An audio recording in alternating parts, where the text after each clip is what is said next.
Olá, eu sou Luanda Colange. Hoje a gente vai conversar um pouco com a Camila, mãe do Caioiô, que é uma das figuras que a gente tem lá no consultório. Caio, eu vou pedir para você se apresentar, porque eu acho que até essas apresentações são muito particulares, então fique à vontade para se apresentar e depois a gente começa a conversar. Tá bom. Olá, meu nome é Camila. Eu sou a mãe do Caio e do Luca. Eu tenho gêmeos, que nasceram prematuros de 32 semanas. E o Caio, por falta de oxigênio no parto, tem paralisia cerebral, né? Como consequência. Ele tem múltiplas deficiências, ele tem baixa visão, ele tem mobilidade reduzida, ele faz uso de cadeira de rodas e andador. Ele tem mãos bastante funcionais, é, mas ele é um diparético, né, Lu? Que a gente Isso, ele chama, é que um parente. afeta muito mais os membros inferiores do que os superiores, né? E no Isso, caso dele ainda tem a baixa visão. que é um fator que acaba limitando e que ele compensou com uma super inteligência e com uma audição fora do comum, né? Acho que se Fora do cair uma comum. agulha no chão, o Caio sabe que essa agulha caiu no chão e vai contar pra gente onde é que ela caiu. Com a idade, ele aprendeu também a fazer uma audição seletiva, né? Eu acho que todos. Se você olhar com cuidado, o Luca também, porque pelo menos o meu Luca, a maior situação que eu vivo é a audição seletiva. Ele só escuta aquilo que interessa a ele. É Senão isso. ele realmente não prestou atenção, não ouviu, portanto ele não fez. Então Exato. talvez tenha uma questão da adolescência no meio da história É inteira. isso. Ah, e o Caio hoje tem 12, o Caio e o Luca tem 12 anos, né? Ele Importante tá falar também a tão, idade deles. eles estão todos grandões agora, né? A gente está vivendo a transição da criança para a adolescência. Eu acho, Exato. particularmente, sou muito privilegiada, porque as pessoas que eu mais convivo no meu dia a dia, que se tornaram grandes amigas, né? Você, a Ana da Gabi, tá todo mundo vivendo a mesma idade, né? Eles têm a mesma idade do Luca, e aí a gente tem a oportunidade de compartilhar todas as vitórias, dificuldades e criar estratégias de apoio à mãe de um adolescente. Deveria ter uma estratégia de Exato. apoio para a mãe de É, adolescente. com certeza. E, cara, lógico que o nosso objetivo é muito falar da TDCS por conta dos 10 anos do caso da Livinha, mas eu acho que o Caio tem muitos pontos, a história de vocês tem muitos pontos importantes que eu acho que podem ser, que fazem uma relação grande com o nosso planejamento quando a gente funciona a TDCS, mas que eu acho que vale a pena sempre serem comentados. A gente fala muito sobre fatores de risco em paralisia cerebral. A gente fala muito sobre diagnóstico precoce, a gente fala muito sobre intervenção precoce. Então, você conversa com um profissional da saúde, muitas vezes parece que o mundo está perfeito, que a gente conhece todos, que está funcionando. E aí, no nosso dia a dia clínico, é exatamente o oposto, né? Eu ainda vivo uma situação melhor do que há 20 anos atrás, quando eu me formei, mas ainda muito crítica do que a gente esperaria de evolução ao longo de 2 décadas, que é a Uhum. questão do diagnóstico precoce e da intervenção precoce. E algumas condições clínicas, a gente já tem um conhecimento do que muito provavelmente vai acontecer. Então, se você puder compartilhar com a gente um pouco da história do nascimento e dos primeiros Uhum. meses de vida deles, eu acho que pode ser uma coisa bem bacana para a gente ir discutindo. Tá. Esse é um ponto que eu acho muito importante, né, Lu? Porque a gente sabe, a gente discute bastante isso, né? Como poderia ser diferente essa realidade, né? Com o diagnóstico precoce tão simples de ser feito. Uhum. Eles nasceram por um problema que eu tive chamado HELP síndrome com 32 semanas. Então, foi uma condição em que eu precisei tirá-los às pressas. E mas para mim, eles nasceram e eu fui direto para a UTI, só fui conhecê-los 4 dias depois, e eles tiveram uma recuperação até que linear na UTI. E aí, quando eles saíram depois de um mês, eu li na alta do Caio suspeita de LPV.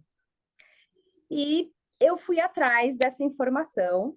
É importante dizer que nesse tempo todo, né, eu tenho um sogro médico e que ajudou a gente nesse processo, a gente só está vivo por causa dele, e que acompanhou a gente em todos esses momentos.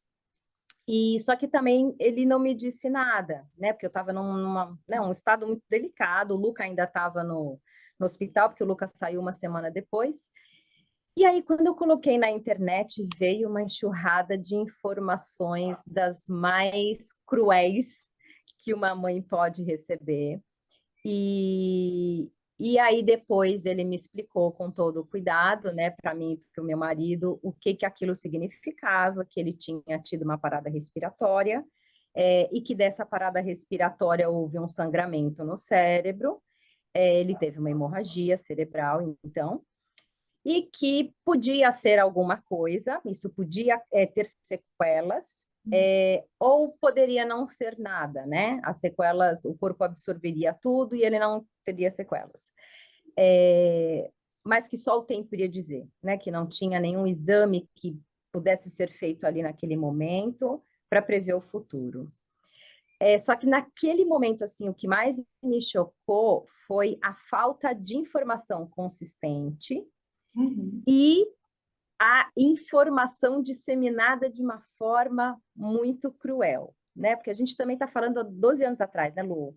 Mas não, é assim, se você tiver a curiosidade de jogar no Google, eu acho que assim, o Google é um meio de informação super positivo, né, em vários aspectos, mas ele é um meio de informação mais cruel que a gente tem nessas situações. Sim, Dar sim. um Google num Não tem diagnóstico, filtro, né? a grande maioria das vezes é muito complicado, até porque É. muitas vezes vai para a rede o pior cenário, porque o que deu Uhum, tudo uhum, certo não foi para a rede. Então, assim, uhum, eu sempre oriento a não olhar o Google. E aí você tem esse paralelo. A gente não olharia o Google se a gente tivesse uma informação clara no exato. momento zero, né? Porque aí É você isso. que eu acho que a grande questão, porque se a gente for pensar rapidamente na história do CAI, então, assim, prematuridade é considerado um fator de risco mundial para paralisia cerebral. E toda Uhum, criança prematura deveria fazer um programa de acompanhamento do desenvolvimento motor, né? Eu falo muito uhum. isso. A gente tem lá a curvinha do peso, da estatura, que a gente vai no pediatra todo mês e fica olhando. E a gente deveria, hoje a gente tem uma curva de desenvolvimento motor, a gente tem instrumentos que avaliam desenvolvimento motor, e isso deveria fazer parte da rotina de avaliação mensal de qualquer criança, na minha opinião, qualquer um. Uhum, No caso uhum, do prematuro, isso se torna mandatório quando a gente quer pensar em intervenção precoce, em orientação precoce. Eles nasceram com 32 semanas, que assim, é meio que uma semana de divisor de águas, porque antes disso a gente não tem uma substância que é muito importante para a parte pulmonar, a partir dali a gente tem uma condição pulmonar melhor, então isso é um uhum. divisor de águas, que aí normalmente tem essa história, olha, não foi tão complicado, ficou um pouco menos de tempo, deu um pouco. Quando nasce antes de 32 semanas, a gente tem uma tendência a ter um número maior de complicações. E aí você tem um fator muito decisivo, que é assim, a LPB, a leucomalácia periventricular, né, Uhum, é uma lesão encefálica. Eu uhum, acho que uhum, esse porque é muito diferente para a mãe ouvir leucomalácia periventricular, da mãe ouvir, houve uma lesão no cérebro do seu filho. uhum, É lógico que é a notícia mais triste de se dar para uma mãe, sem dúvida uhum, alguma. Mas uhum. também permite com que a linha de cuidado seja A direcionada para uma condução. situação diferente. Porque, assim, o que é uma leucomalácia periventricular? Quantas vezes você ouviu falar esse nomão na sua vida? O que que isso se refere? Né? Então, quando você pensa que, olha, realmente teve uma lesão que a gente precisa acompanhar, lesão é uma coisa que a gente conhece. Você vai atrás, você vai buscar o que está acontecendo. E a gente tem hoje um número absurdamente grande de estudos que mostram que a hemorragia periventricular, por exemplo, grau 3 e 4, elas cursam, na grande maioria das vezes, com quadros de paralisia cerebral. Então, assim, são tantos fatores que poderiam ser explicados no momento de uma alta hospitalar e que podem dividir a vida de uma criança, porque, assim, como você disse, tem um médico na família, você estava numa grande capital, você tem todo um aporte. E as pessoas que vão para casa e não têm? E que vão acompanhar aquele bebê sem sequer interpretar. Na grande maioria das vezes, a alta de um prematuro tem trocentos itens de diagnóstico com siglas. E aquelas mães que às vezes nem sabem que o filho teve qualquer intercorrência, né, Lu? na grande maioria das vezes, infelizmente, pelo menos é a minha realidade clínica. Quando você pergunta desse período neonatal, as mães falam assim: ó, eu tenho relatório, você sabe que para ir para avaliação a gente pede tudo, né? Eu tenho um Sim. relatório, eu sei que aconteceu muita coisa, mas Uhum, eu não sei te dizer o que é. E quando você pega esse relatório, tem muita sigla, muita sigla. E assim, eu que não sou do hospital, só sei as siglas que são da minha área. Imagina para uma família. Então, eu acho que para quem te conhece, sabe que você é uma grande ativista da discussão da paralisia cerebral. Eu acho que uma grande ativista pensando em como mudar essa situação. Eu acho que a gente conversa muito sobre isso. E sem dúvida nenhuma, a gente não tem como falar de diagnóstico precoce sem uma conversa mais bem conduzida na hora da alta. E muito pelo contrário, como a gente conversou essa semana, esses instrumentos de avaliação que são prognósticos da paralisia cerebral deveriam estar dentro da UTI neonatal. Eles deveriam ser aplicados antes da alta, porque hoje a gente tem instrumentos que são aplicados em 10, 15 minutos, que a gente não põe nem a mão no bebê, a gente pois é. observa o bebê. E que Uhum. tem uma confiabilidade equivalente a uma ressonância magnética para a gente saber uma lesão. Então não tem mais desculpa para o Uhum. diagnóstico ser tardio. E eu acho que é um silêncio muito cruel, né, Lu? Porque eu entendo que existe um lado psicológico, eu acho que somos pessoas e tem muita gente que prefere não saber. Só que no meu caso, por exemplo, o silêncio hospitalar, a não comunicação hospitalar, já tinha me chocado na UTI. Eu acordei numa UTI completamente grogue e sem saber o que estava acontecendo comigo. Eu te juro por Deus, eu não sabia se eu estava viva ou se eu estava morta, porque ninguém falava nada comigo. Eu acho que nessa hora é necessário, nem que seja um acompanhamento psicológico. Bastava alguém chegar e falar: olha, seus filhos nasceram então vivos, que foi o que o meu marido fez no dia seguinte, porque eles nasceram 9 horas da noite, eu fui internada direto, e a próxima visita foi só acho que 9 horas da manhã. Então eu passei 12 horas acordada, né, com lampejos de lucidez, assim, porque eu estava muito drogada de remédios, mas sem saber onde eu estava, sem saber o que tinha acontecido. E durante todo o período em que eles ficaram internados, não houve uma conversa. Era sempre mãezinha, que é um termo que, pelo amor de Deus, devia ser abolido da face da terra. Tá tudo bem. Eu percebia físios indo lá, percebia todos os traquejos. Um dia eu cheguei, inclusive, foi com o Caio, que foi uma cena também de horror e super assustadora, que ele estava cheio de eletrodos. Eles acho que estavam buscando um catéter para colocar nele. Eu não lembro o que que era, mas eu cheguei, ele parecia um rato de laboratório, cheio de fio na cabeça, e ninguém explica o que que é aquilo, né? Porque assim, o fato estava ali, aconteceu a hemorragia. Uhum. Nada vai mudar daquela realidade. Não vai, e assim, Não, eu não acho até que o que eu vejo no meu dia a dia é que assim, não é protetivo para a família não dizer, porque o exato. remorso que as mães acabam carregando por um diagnóstico tardio, ele é Uhum. muito maior. Na grande maioria das vezes eu converso com mães que se sentem culpadas por uma coisa que elas não tinham como saber, que Não assim, tinha não, olha, como. realmente eu só vi depois de um ano, depois Só de fui 2 anos que perceber o diagnóstico depois, né? veio. Né? Então, assim, eu acho que é duplamente cruel. Quando É, a gente tem uma apologia muito grande à humanização do parto, que é lógico que melhorou muito nesses 12 anos, mas a gente tem que ter uma humanização em todas as vertentes da saúde, né? E eu acho que não adianta você ter um parto super humanizado, se depois que existe uma complicação clínica, a humanização não vai existir. E a gente não pode privar uma mãe de conhecimento. exato. Conhecimento salva vidas, conhecimento muda história, né? Não tem, é a única coisa, na verdade, que a gente tem para conseguir proporcionar o melhor para os nossos filhos, Em né? todas as vertentes, exatamente. Exato.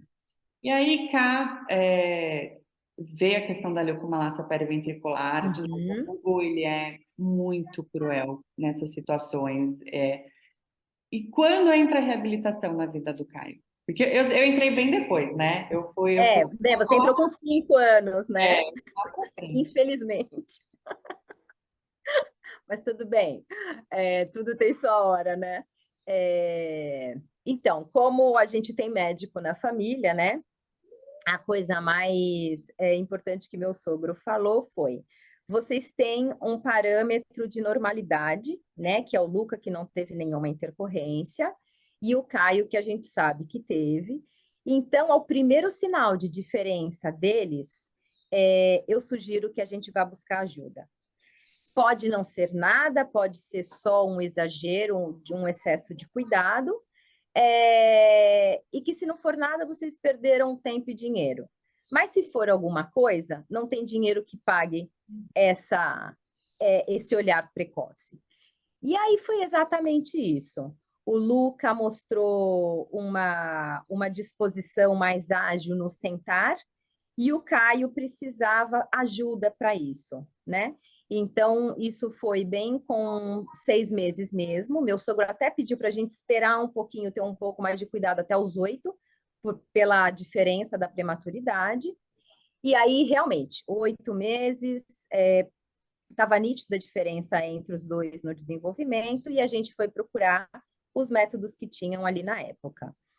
E o método que tinha ali na época foi ótimo, né?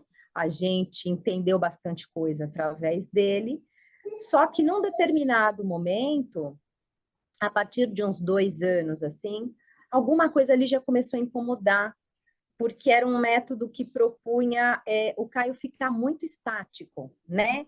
Uma super preocupação com a postura dele, com o alongamento, mas o Caio começou a mostrar vontades além daquilo.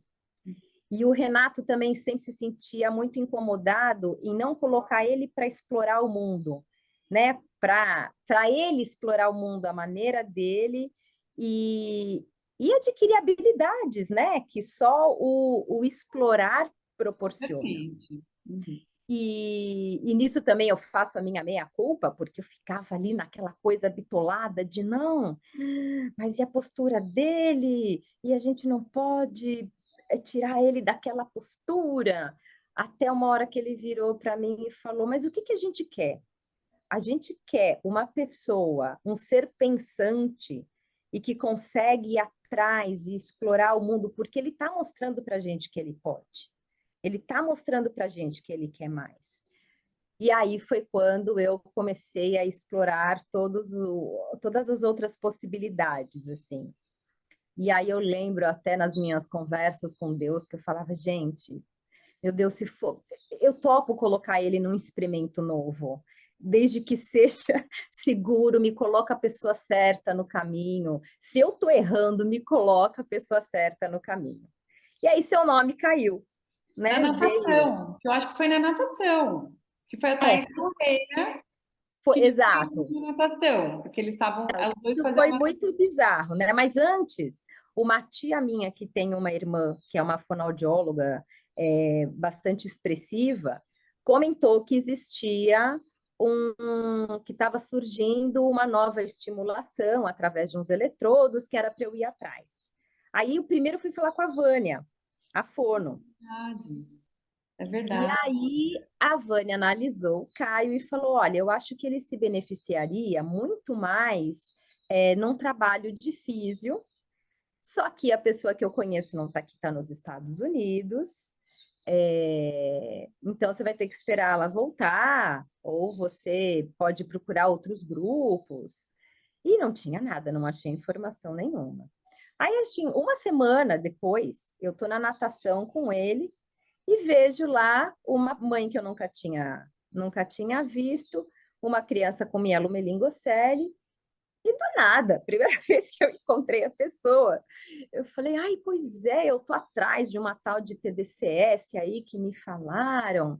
Ela, com a maior naturalidade. Ah, eu sei, ele é a filha da minha filha. Falei, como? Não, Falei, e como assim, né, assim? dois parênteses, né? Um é com relação ao Renato falar de explorar o mundo, né? Porque as pessoas não têm noção do que isso significa nessa família. Porque, assim, a Camila e o Renato são pessoas que gostam de passar perrengue. Então, eles vão para acampamento, eles vão para ilha de pescadores, eles vão para o rio, eles vão nadar com tubarão. Então, assim, é, é isso. O nível de explorar o mundo do Renato e da Camila é muito diferente do meu. E Imagina ficar confinado numa sala, o que significa pra gente. não, loucura. E tem um ponto muito importante que é você foi falando, me veio duas cenas do Renato, porque a gente sempre conversa com as mães, às vezes acaba nem comentando do papel do Dos pai dois. na história inteira. É. E eu tenho uma cena, uma imagem do Renato com o Caio aqui nas costas, numa cachoeira, num rio. É. Então, assim, de fato, o Renato pôs o Caio para rodar isso, né?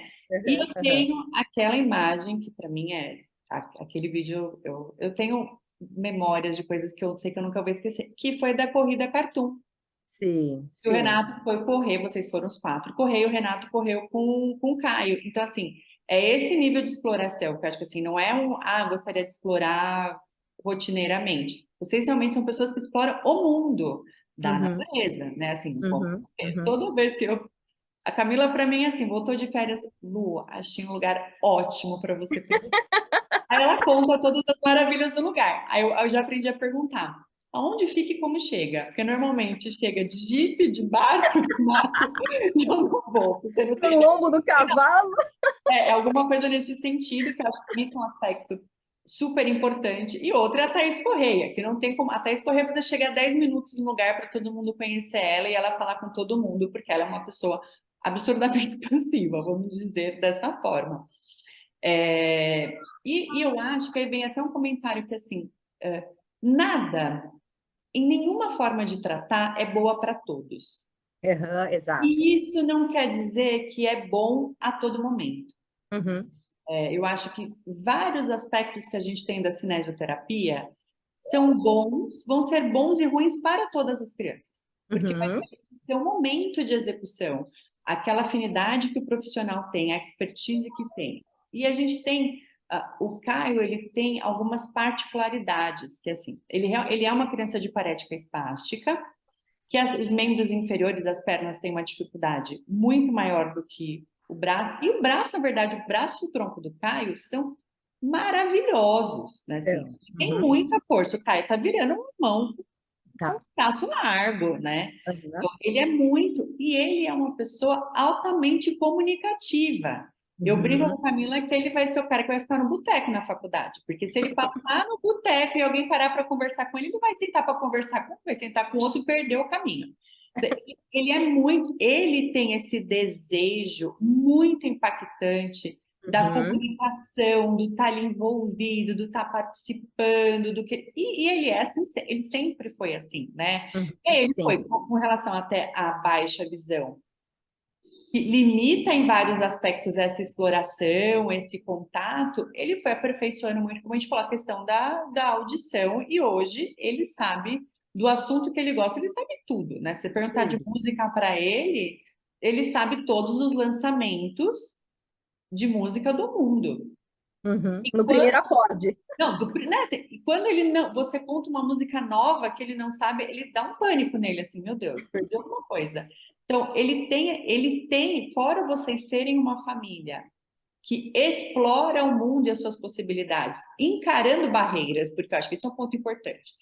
Super. Quem vive como vocês vivem, encara barreiras físicas para Uhum. viver o que vocês fazem, né? Assim, vou para uma Cada cachoeira, esquina. tem pedra, tem, né? Vou para a ilha tal, vou de barco, vou sem energia. Vocês são acostumados a encarar esse tipo de parada, né? Que Uhum. é um aspecto importante até quando a gente começa a conversar depois sobre a evolução do Caio. Então, não é uma família que não está acostumada a lidar com barreiras físicas Uhum.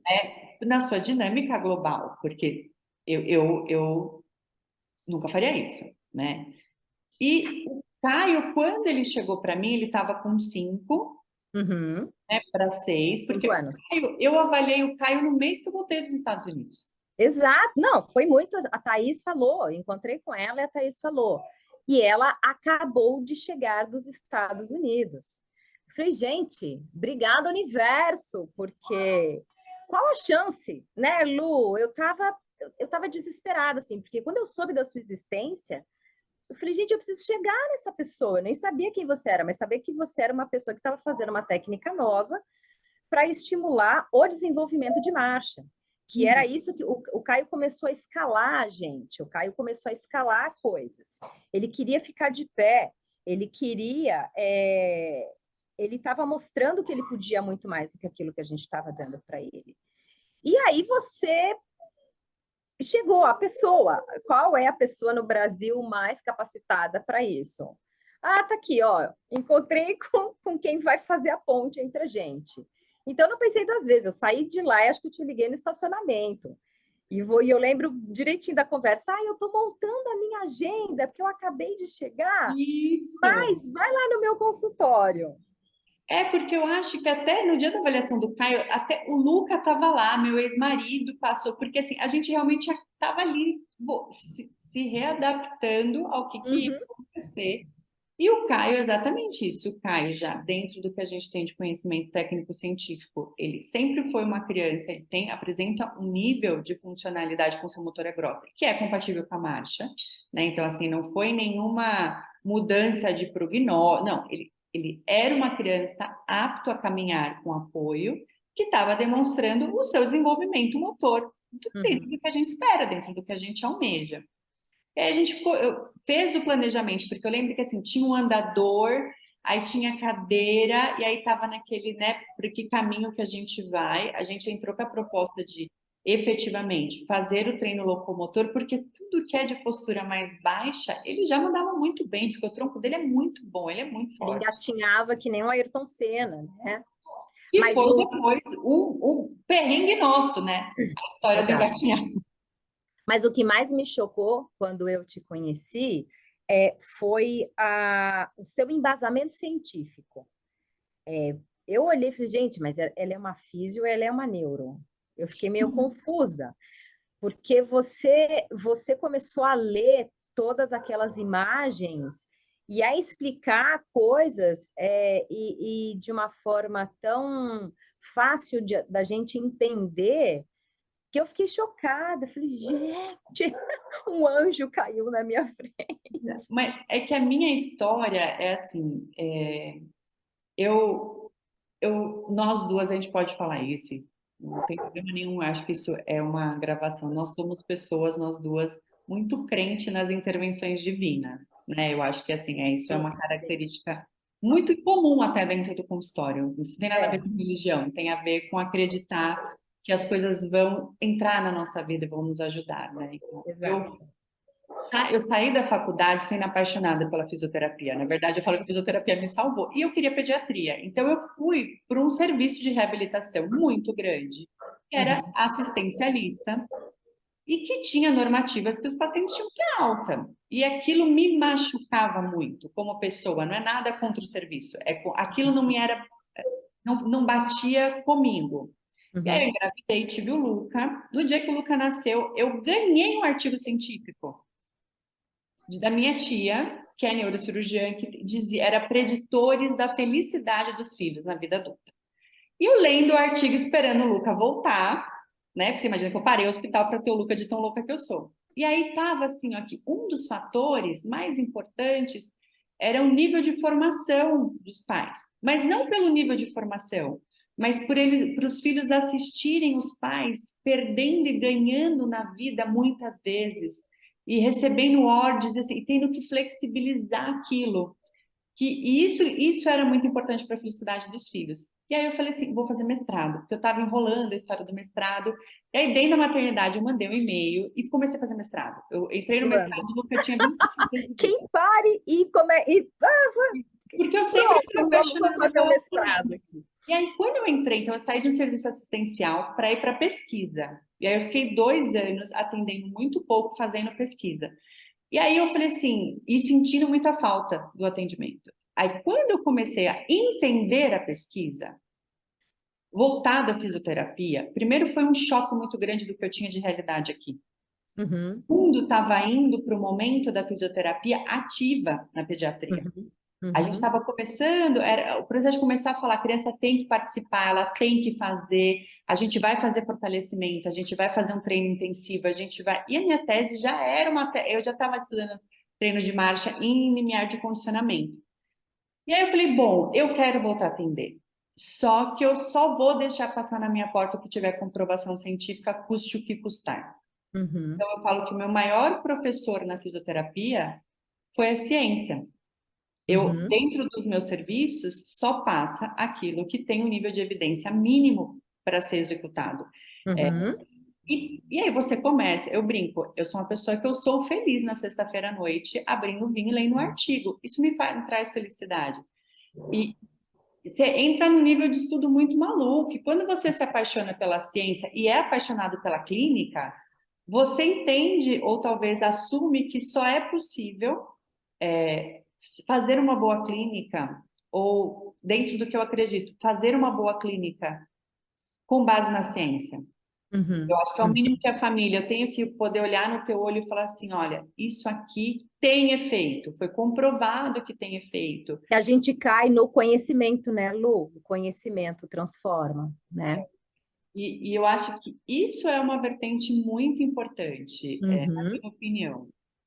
A prática clínica baseada em evidência, ela é muito discutida e muitas vezes pouco aplicada, porque não é fácil aplicar a prática clínica uhum, baseada em ciência no nosso dia a dia.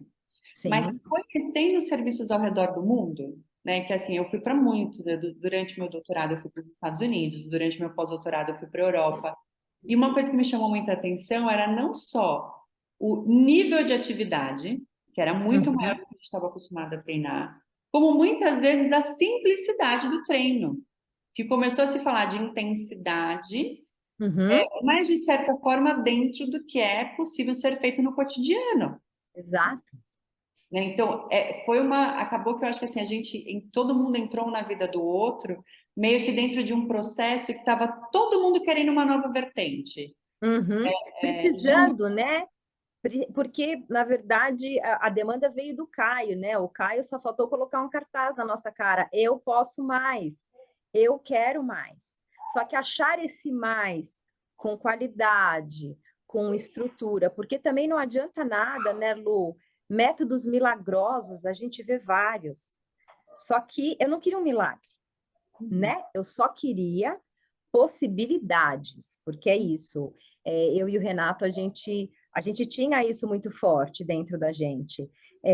Poxa, primeiro que assim, quando o meu sogro apresentou a plasticidade neural para gente, aquilo já me mudou, me levou para um outro nível. Eu falei, gente, essa é até a minha briga, né? Você sabe da minha insatisfação com o termo paralisia cerebral. Porque se tem uma coisa que não é estática, não tem paralisia ao cérebro, né?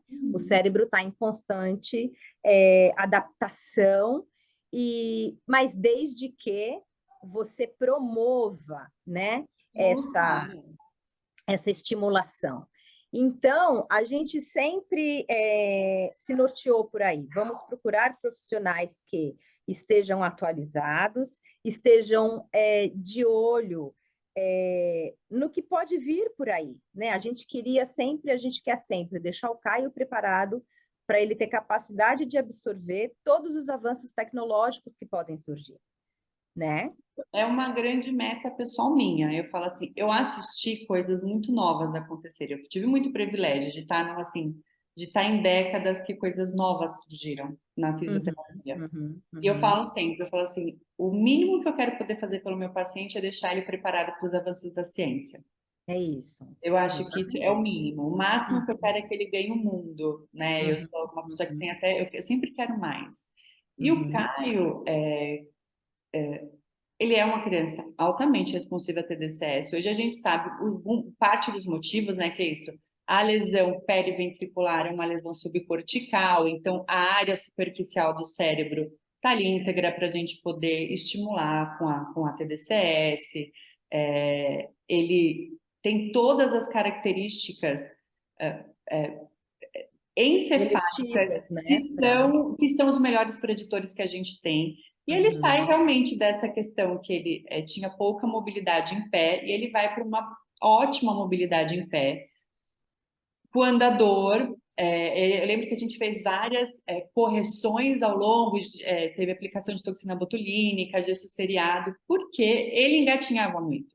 e ele era Uhum. extremamente ágil. Então, a Uhum. gente lutou, de certa forma, contra a postura que o sentar o tempo inteiro e o Uhum. engatinhar o tempo inteiro. Então, ele estava com a perna o tempo inteiro dobrada, o tempo inteiro fletida. Isso, Uhum. infelizmente, causa consequências musculares. Uhum. E aí, quando ele começa a andar, a gente vê que a espasticidade era muito complicada, Uhum. ela era muito intensa. A gente vai para todo o processo de discussão da risotomia dorsal seletiva, né, que Uhum. foi, eu acho que a gente pode um dia só falar sobre Eu processo acho que merece tão outra conversa. discutido e não discutido, né, que é Uhum. como organizar este processo como um todo. Começa a andar e assim, aí ele foi crescendo, uma criança que exatamente fazia toda a mobilidade dele, boa parte da mobilidade dele andando e longa distâncias precisaria de uma cadeira de rodas, né? Uhum. Então eu acho que Uhum. a TDCS tem no Caio tem dois aspectos importantes. Eu acho o Caio uma criança altamente responsiva a TDCS. Em vários, a Uhum. gente chamou cerebelo, então, tem muita intervenção vinculada a isso. Entretanto, boa parte do resultado que a gente viu, principalmente nos primeiros anos, teve a ver com o treino, porque ele passou a ter um treino ativo. Uhum. É uma mudança geral de postura da gente também, né?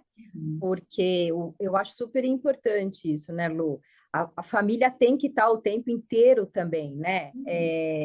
Reforçando aquilo que ele vivencia por um período curto no consultório. Mas eu acho que além desses ganhos até de marcha, eu lembro do primeiro mês da primeira TDCS dele, que foi uma coisa chocante, por, por todo o desenvolvimento, ele começou a fazer novas conexões, novas sinapses. Eu lembro é, da estrutura do raciocínio dele, né? A gente sempre trabalhou também formas dele conseguir estruturar pensamentos, né? Desenvolver, porque ele é muito falante, né? Mas ele desenvolver com bastante coerência aquilo que ele está falando. E eu lembro que assim que ele fez a primeira TDCS, deu um boom na cabeça dele. Ele começou a colocar novas palavras no vocabulário, ele começou a estruturar perguntas de uma forma muito mais é, significativa. Foi uma foi uma explosão mesmo. Parecia que eu conseguia ver o cérebro dele lá fervilhando, borbulhando, com neurônios falando: estamos aqui, estamos aqui.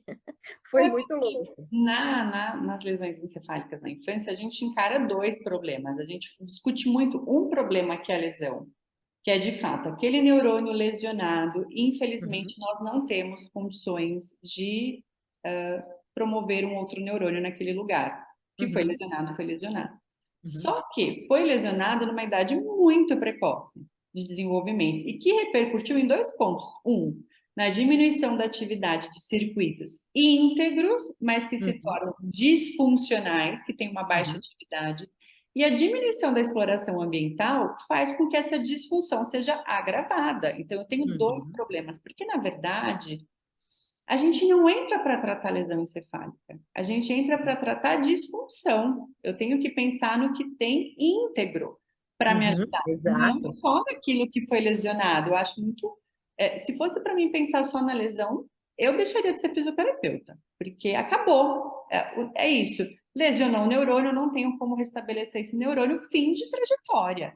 Quando eu começo a entender disfunções, e a minha maior gratidão à TDCS não é o efeito da TDCS, é o quão profundo ela me levou para a neurologia.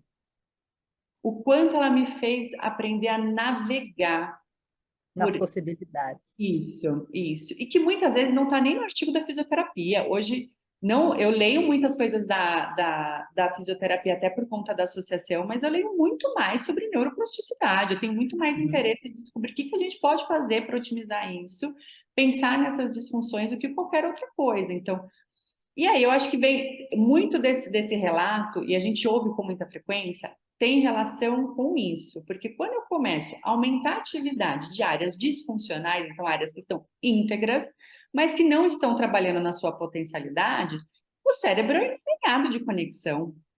Você uhum. ativa uma coisa e aquilo, né, é como se fosse uma rede circuitária. Exato, E eu exato. acho que essa é uma das grandes vantagens da utilização da PDCS, é você conseguir trazer o seu olhar para a integridade. Eu, quando olho uma ressonância, eu olho a lesão, porque eu falo que se você tem um inimigo, você só pode enfrentar ele olhando no olho, senão você não consegue. Você conhecendo Eu bem. busco muito mais do que tem íntegro, né? Exato, Então, assim, eu exato. quero caçar o que que tem ali para a gente poder fazer de positivo.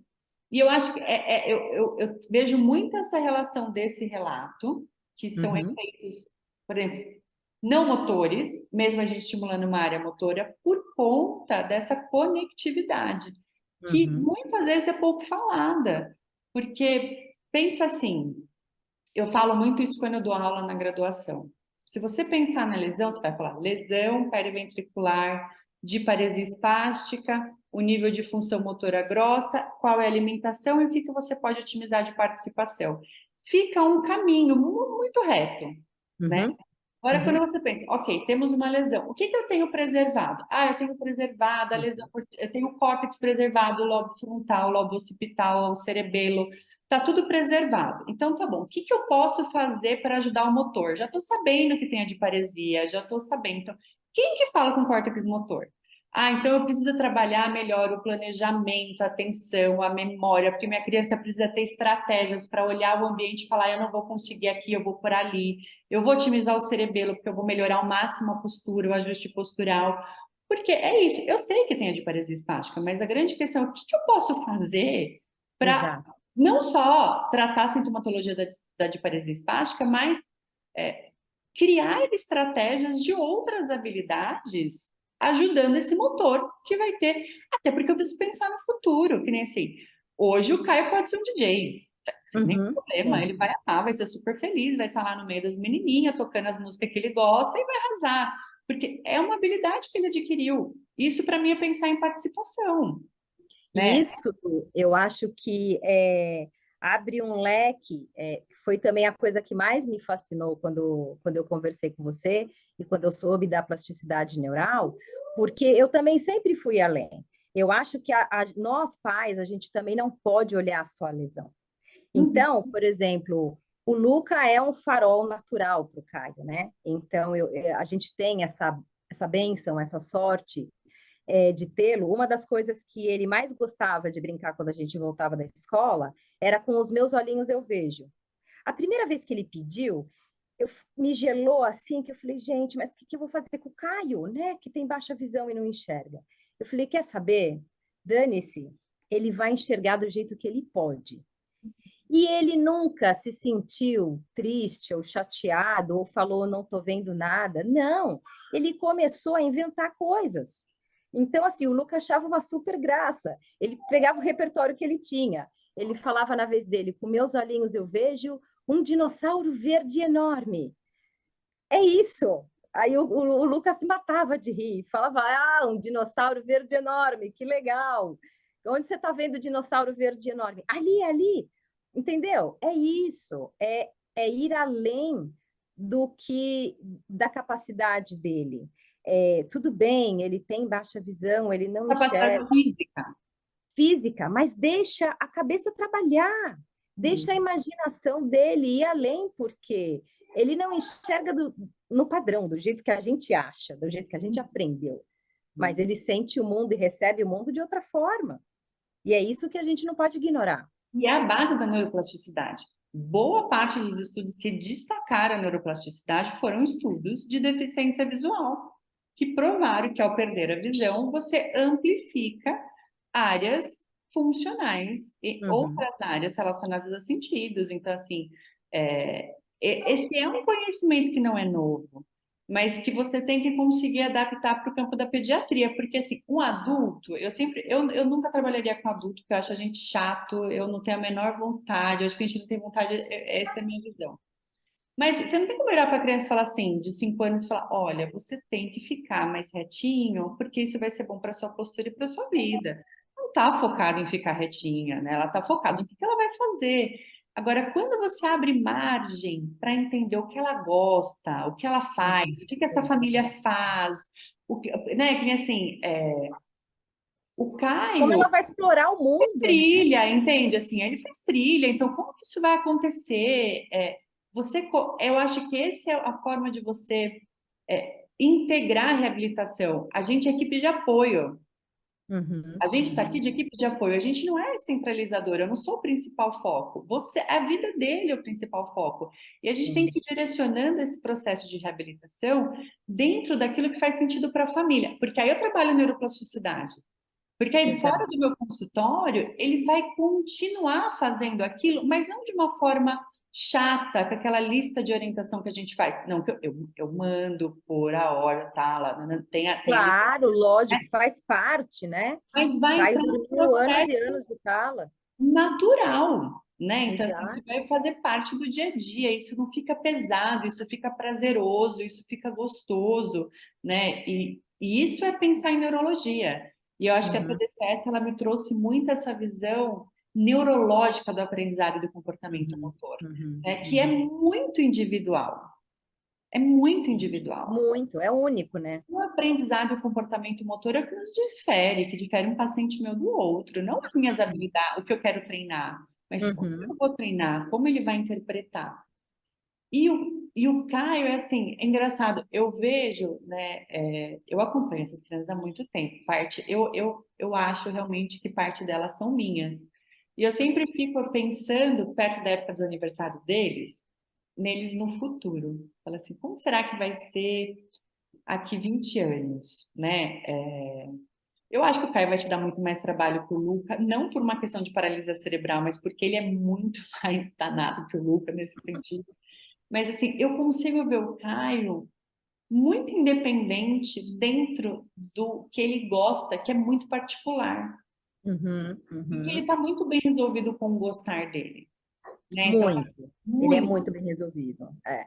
né? Então, assim, né? A música é a base da vida dele. Uhum, É a uhum, nossa base de chantagem, a nossa base de uhum. premiação.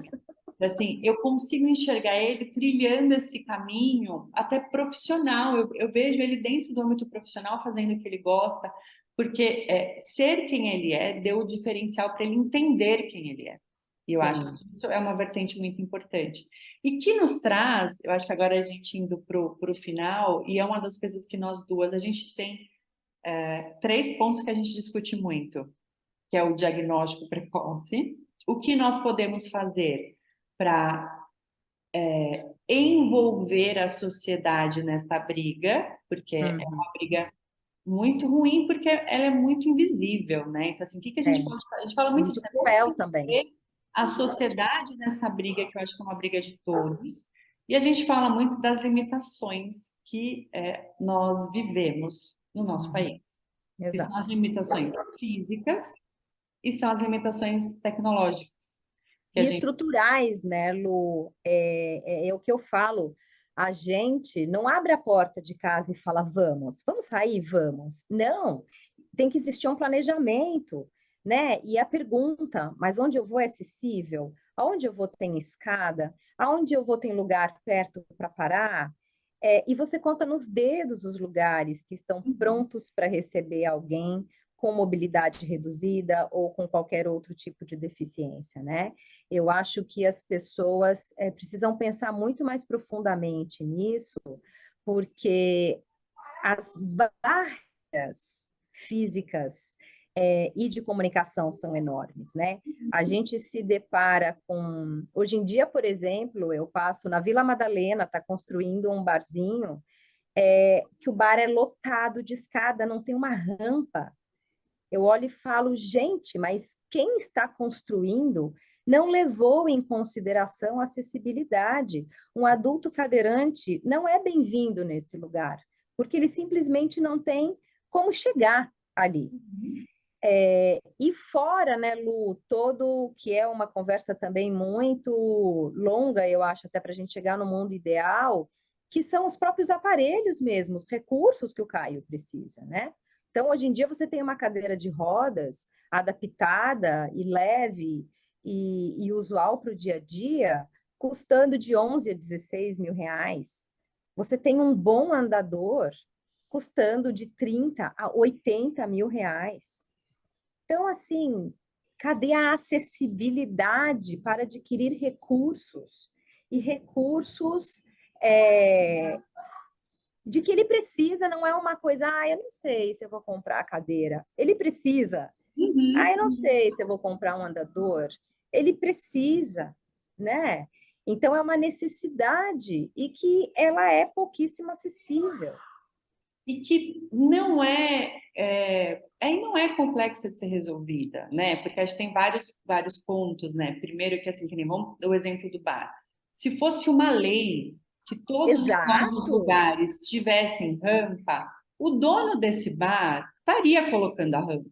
Porque pode ser que ele nem alcançou o que ele precisasse. Não, com certeza, não passou pela cabeça Não dele. adianta a gente achar que isso é um mundo visual para todos. O nosso mundo Uhum, é um mundo invisível. Você uhum. só vê quando você está dentro dele. Exato, E senão exato. você não vai ver com os mesmos olhos. Então, assim, e o tempo vai passando, né? Essa é uma discussão que eu tinha na faculdade. Eu tenho pessoas que eu tenho muita admiração, que estão formadas há 30, 40 anos, e é a discussão que eles tinham há 30, 40 anos, né? E a gente vê até assim, condições de saúde que entraram na mídia tendo vários suportes, várias leis surgindo, porque está na mídia, porque fez um barulho, e coisas que são assim básicas para um senso comum. Não é só Uhum. paralisia cerebral, é todo paciente cadeirante, É né? isso. Precisa dessa estrutura. Eu acho que assim, eu vou para um hotel, né? Quando eu vou para um hotel que é adaptado, a primeira coisa que eu faço é chegar no consultório e falar, gente, eu achei um hotel, né? Que vai achar um hotel na Bahia que é totalmente adaptado, que o quarto é assim. Porque você não tem como ir para um hotel, você não tem como ir passar as Exato, férias de uma forma exato. tranquila. E isso, Chegar numa cachoeira, não fazer uma tem. trilha. Cachoeira eu nunca vi acessibilidade, porque eu nunca fui, talvez nunca vá. Então tem algumas coisas que eu não tenho nem como falar. Eu com certeza não Acessibilidade vou. é o lombo do pai, né? É É as isso. costas do E que vai pai. chegar uma hora que vão ser dois adultos, que não Exato. necessariamente é viável. E aí a gente tem a questão dos equipamentos, que assim, não é a gente pensar que porque tal banco financia equipamento no número de parcelas de um apartamento, que isso é trazer acessibilidade. Exato. Né? Porque assim, os equipamentos bons são caros, não são desenvolvidos no Brasil. Hoje a gente não tem o andador em si, nós não temos grandes empresas. Eu desconheço alguma empresa que esteja tentando trazer esses equipamentos para uma realidade nossa, e realmente é isso. Se não tem, não é possível. A gente tem que assistir uma criança que tem condições de andar, não andando por falta de um equipamento, e muitas vezes isso vai repercutir no desenvolvimento de várias outras complicações secundárias, porque ela vai passar muito mais tempo sentada. Então, Exato. são várias, então você inibe o potencial de uma criança, e que a gente lutou um monte, a gente incluindo ele, a gente brigou com ele, a gente lutou com ele para ele andar, e agora a gente tem uma dificuldade de viabilizar este caminhar, e Uhum. entender que isso ainda traz toda uma circunstância, porque para você ter um bom andador, você tem que ter um carro grande. Para você ter Exato, um esse carro é outro grande, ponto. você não cabe o andador. Se você não Uhum. tem carro, você não tem como andar com o andador na rua, você não tem como pegar uma condução. Então, assim, E isso às tudo. vezes você não tem nem calçada adequada para andar com esse andador, né? É muito complexo. E essas discussões, elas são muito relevantes, por isso que eu sempre falo, cara, as mães têm que se organizar. Eu sou uma árdua defensora que as mães têm que se organizar para brigar por isso, porque o próprio profissional da saúde tem limitações, porque eu acho a gente muito pouco ouvido. Eu não sei porque talvez a gente não seja unido, mas muito pouco ouvido. A gente já aprendeu que no Brasil que não tem barulho não é resolvido, e tem que ter essa organização, porque senão a gente tem que repensar tudo. Eu E acho não que pode ter essa divisão de deficiências que está acontecendo, sabe, Lu? É, deficiente é deficiente, né? Então, um síndrome de Down é deficiente, um autista é deficiente, o PCD que engloba, né, vários motivos para se chegar no denominador comum, que é a paralisia cerebral. É, a gente precisa se unir para conseguir leis consistentes, para conseguir, aliás, a lei não, a aplicação da lei, né? uhum, uhum. Porque a pessoa pensa que, eu recebo autista, eu sou inclusivo. é muito maior do que isso, Com certeza. né? Porque o autista, ele dificilmente tem problema de locomoção, né? Então, a acessibilidade não é receber a pessoa. A acessibilidade é olhar a pessoa que existe dentro daquela deficiência e que isso não é levado em consideração. E o não preconceito e acessibilidade, ela se torna eficiente quando você não tem que pensar. Quando o lugar não tem que pensar se ele vai receber X, Y, Z, porque ele está adaptado para receber todos. Exato. Eu lembro que eu morei em Boston um ano e lá funciona, é uma cidade muito boa, né, em vários contextos. E uma é assim, ó, não abre nenhum lugar que não seja acessível fisicamente para todos. Se aquele prédio ele é antigo, ele não pode ser derrubado, você só vai poder pôr um comércio se você colocar um elevador. Se você não colocar um elevador e uma rampa, você não pode abrir. Não ganha alvará de funcionamento. Não existe lugar que você fala, "Ah, será que eu posso ir?" Não, não existe isso. Isso é Uhum, ser eficiente. uhum. Então, eu até levantei esses pontos na nossa conversa, porque eu acho que a história do Caio, ela é muito além da questão da TDCS. Acho que a TDCS entra muito assim, é uma família que sempre lutou para que ele participasse de tudo, para que ele evoluísse de tudo, dentro da sua dinâmica familiar, porque em nenhum momento você, Renato, ah, não, é isso, vou ficar no quarto parado dentro de casa, né? Não, nós vamos continuar dentro da nossa dinâmica. Que de repente o Caio tem um boom de melhora, ele adquire todo um potencial motor, e hoje a gente vive muitas vezes a nossa frustração, porque ele tem todo aquele potencial que a gente não tem muitas vezes como oferecer o mundo para ele. Recursos para oferecer. É Uhum. isso. Então, acho que isso é um aspecto super importante. Tá, até para ir finalizando, obrigada por ter conversado com a gente. Imagina, obrigada a você. E se Eu deixar, a gente vai falar 3 horas. todas, eu falei que eu tô tendo um problema gravíssimo, que assim, não são mães de pacientes, né? São amigas. Eu vejo mais Exato. isso que eu vejo minha família, cara. Então, assim, eu choro, eu falo dos meus problemas com vocês. Então, são amigas conversando. Eu espero profundamente que toda essa sua motivação, o ativismo que você tem com relação a isso, prosperem e gerem frutos. Que você consiga atrair mais e mais pessoas para discutir isso, que vão, assim como você, ficar horas no telefone brigando com o parque, que vai procurar ouvidoria, que vai procurar não sei o quê, para que é só assim que as coisas vão mudar. Então, meus Uhum. parabéns, obrigada pela confiança, né? O Caio Obrigada a você é por ter sempre um entrado em prazer nossas vidas e ter dele. revolucionado o mundo dele. Não, e assim, ele é uma figuraça, né? Ele é um prazer ele é um prazer atendê-lo, porque ele é muito, ele é a alegria personificada e até É, quando ele tá de mau humor, porque agora ele tá adolescente, ele é engraçado, porque até o mau humor dele é assim, dura segundos. é isso. Super obrigada por tudo Obrigada a isso. você, Lô. Obrigada pelo seu Estaremos sempre compromisso, juntos. pelo seu desenvolvimento constante. Você é incansável na busca de novos resultados, de novidades, pelo seu empenho mesmo em fazer a coisa acontecer de uma forma diferente e ampla, para olhar para o que tem e não para o que falta. Ah, eu que agradeço, Cá. Obrigada, muito, muito obrigada. Obrigada a você.